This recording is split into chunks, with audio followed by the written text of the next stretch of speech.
بەرنامەی ئەمڕۆ با سپۆنسەری کۆمپانیای ئەسێ بۆ بازرگانی مۆبایل شیری ئەڵتونسا.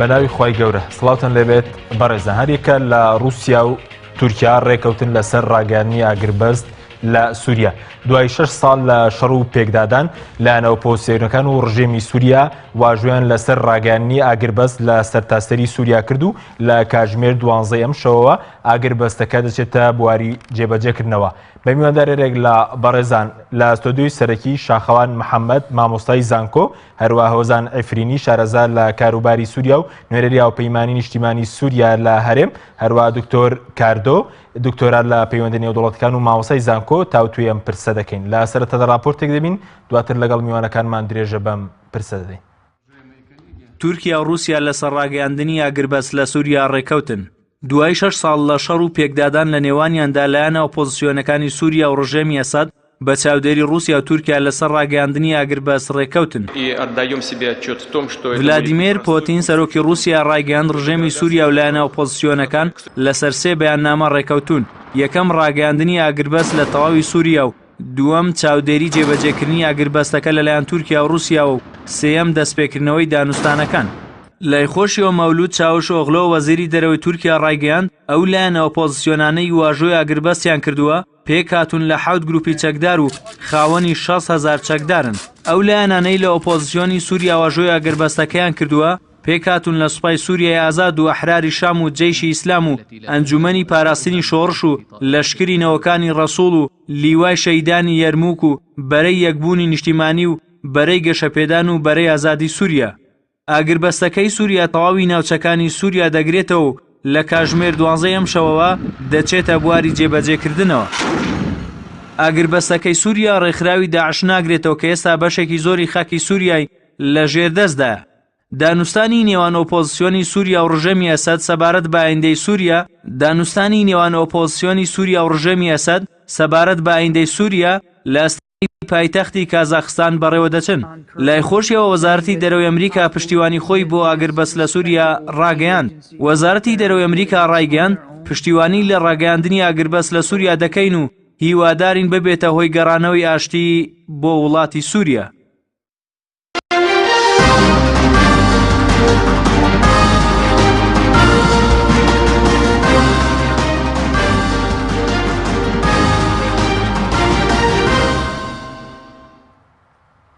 دووبارە سڵاوتان لێبێت بەڕێزان سوپاس بۆ میوانەکانمان بەخێر بێن.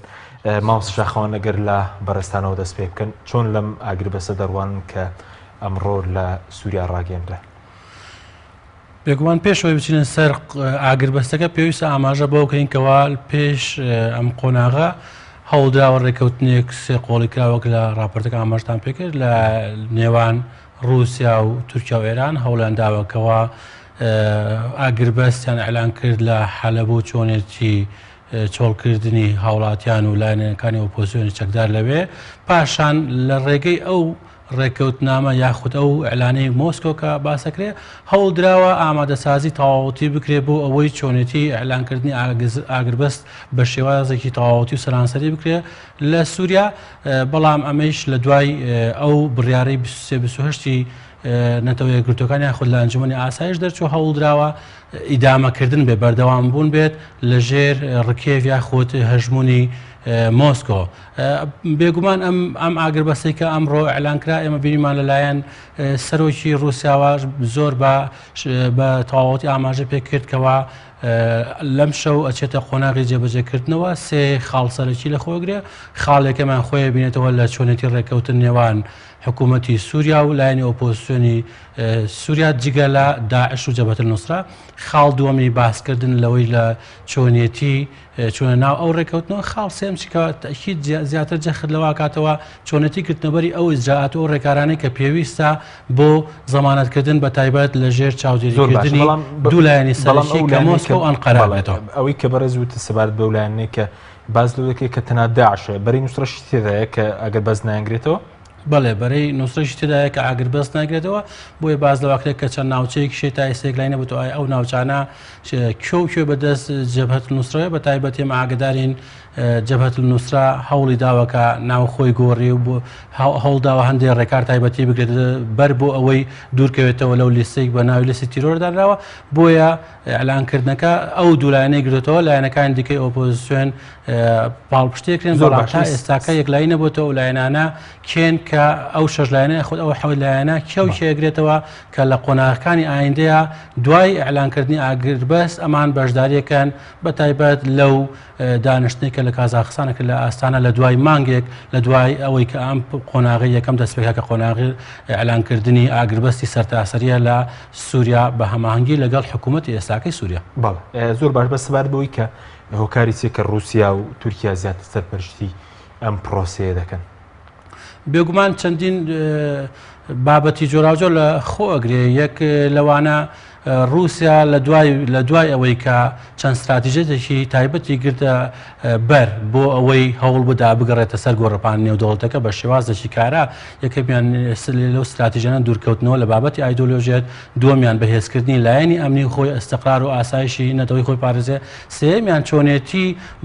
بەهێزکردنی لایەنی سەربازی چوارەمیان کە ئەعلانی بۆ کرد دوای هاتنە سەردەسەڵاتی پۆتین چۆن هەوڵ بدا دوورکەوێتەوە لە ململانێ و هەنگاو بنێ بەراو کێبڕکێ بۆیە ئەم استراتیژیەتی گرتە بەر تاوەکو لەو ململانەیە دوورکەوێتەوە بە شێوازی کێبڕکێ هەوڵ بدا بەرەو پێش بچێ تاوەکو لە کێشەی جۆرجە لە ساڵ 2010 هاتە گۆڕەپانەکە بە شێوازێکی نیمچە ڕاستەخۆ بەڵام لە ساڵ 2014 من بینیمان لە بابەتی ئۆکرانیا لە بەتایبەت لە دەسوەردان لە دوورگەی کریمیا هەوڵیدا دەسوەردانێک سەربازی ڕاستەوخۆ بکات ئەعلام کات بۆ گەڕانەوە بۆ گۆڕەپان نێودەوڵەتەکە پاشان لە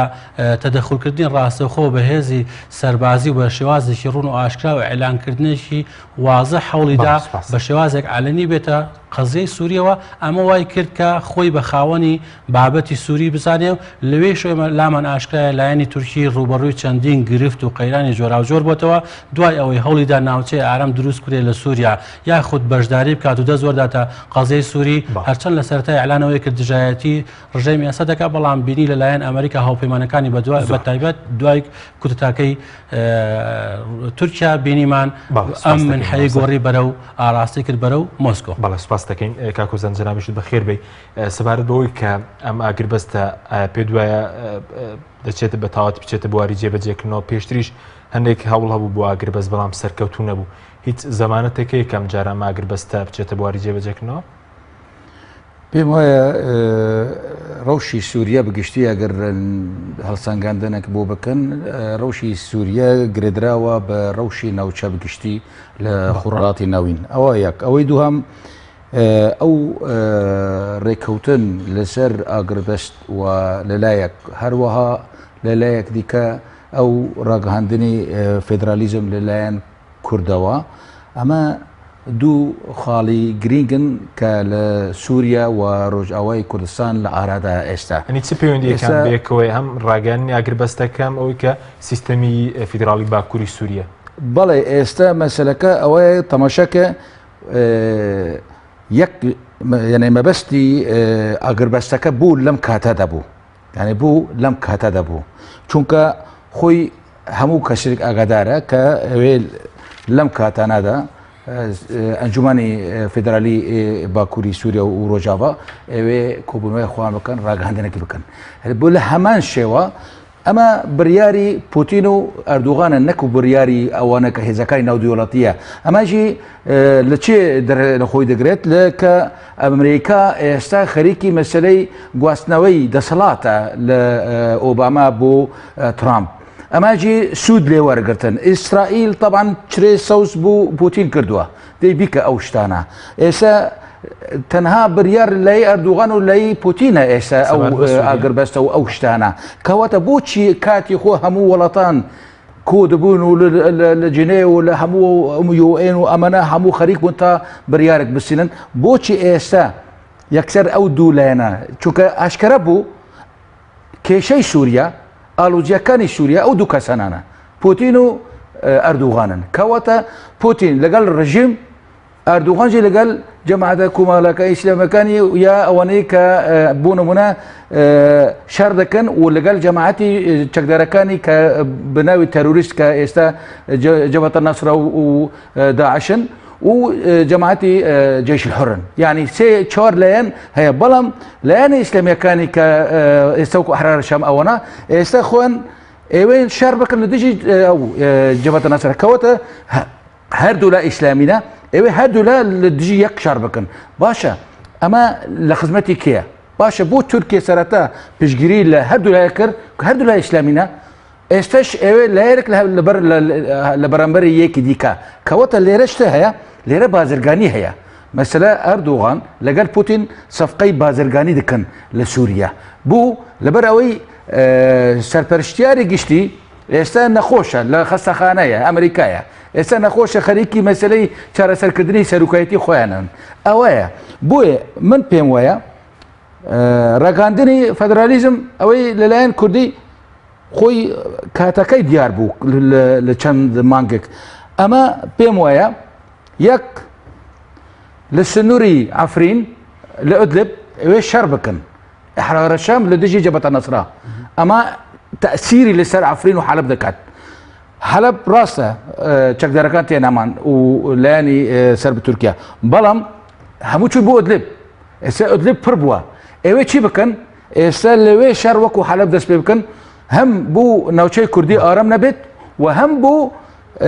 پلانسازی خۆیان پوتین و ئەردوغان جێبجێ بکەن لە سووریا زۆر باشە ئێستا دێمەدایەکی دوتۆ بە سەبارەت بەوەی کە ئێستا پێکاتی خاکی سووریا لەنەوە هێزەکان چۆن دابەشکرا بۆ نمونە ڕژیم ئێستا سەڵاتچەندی خاکی لەژێر دەستە کورد سەڵاتچەند لایەنەکانی تر چۆن ئەگەر ئامارێک هەیە لەو بارەیەوە پێم وایە ئێستا کورد لە ناوچەکانی خۆی ئەوەی کە ڕاگەیاندووە وەکو فیدرالیزم کە ڕۆژئاوای کوردستان لەگەڵ نەوچەکانی مەسیحیەکان و کەلدان و ئاشووری و لەگەڵ عەرەبەکان کە پێی ئەڵێن باکووری سووریا چونکە کە گوتی باکووری سووریا سێ ناوچانە ناوچەی مەسیحیەکان ناوچەی کوردەکان کە ڕۆژئاوایە و ناوچەی عەرەبەکان باکووری سووریا ئەوەیە کەواتە لێرە زەمانەت چییە لەوێ کە پێم وایە کورد ناوچەی خۆی لەگەڵ ناوچەکانی دیکە بە هەموو سەرپەرشتی دەکات و ئەم فدرالیە کە بنەوەکەیش کە گۆڕاوە بوو باکووری سووریا بوو ئەوەی کە یەکەم ئەو چەکی لە دەستی ئەردوغان بوو کە دەگوت پەیەدە ئەوێ دەوڵەتی کوردی ئەڵانکێ قبول ناکەم دنیا ئەوەکەم ئەمە بۆ ئەو چەکە نەمینێ باکووری سووریا من کە ئێگوت تەطهیر العەرقی ئەکا پەیەدە بوو تەنها کورد هەموو شتی بوو کوردەکە عەرەب هەڵدەکە تورکمانەکان دەرهێنێ ئەمە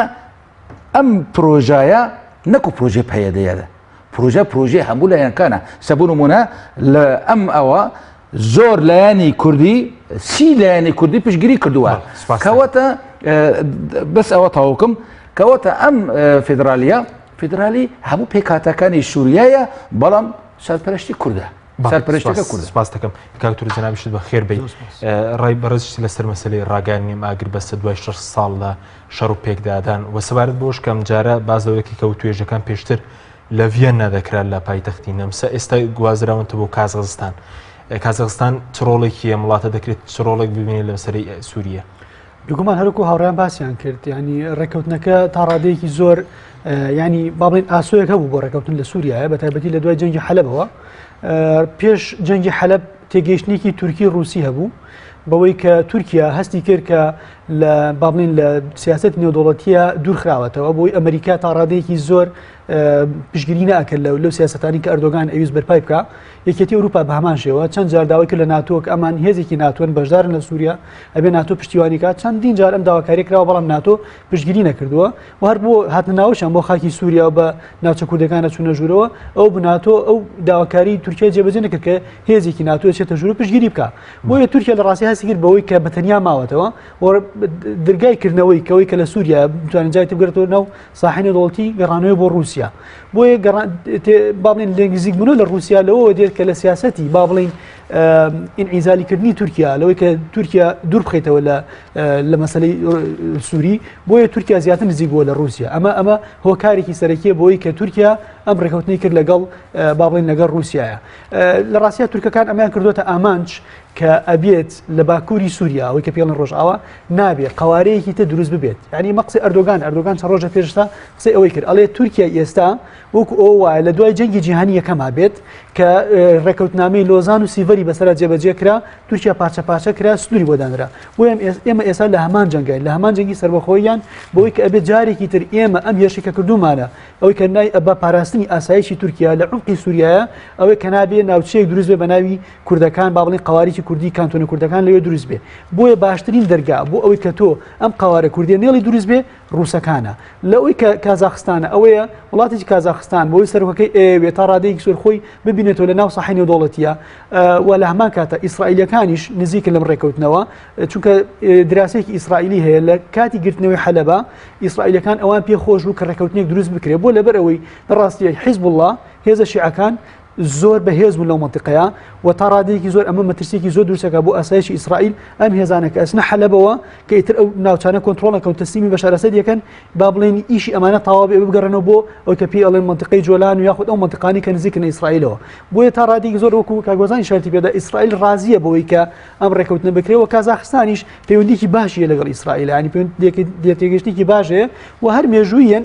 با بڵێن تورکیا و کازاخستان و رووسیا و کازاخستان ئەم تێگەیشتنە هەبوو لە بینیانە ئەوەی کە سەرۆکی کازاخستان خۆی مەبەستێتی ئەم ڕۆڵە ببینێت لە ئاسی نێودەوڵەتیە و کازاخستان ڕۆڵی ئەوەی نەبووە کە با بڵێن نێگەتیڤ بێ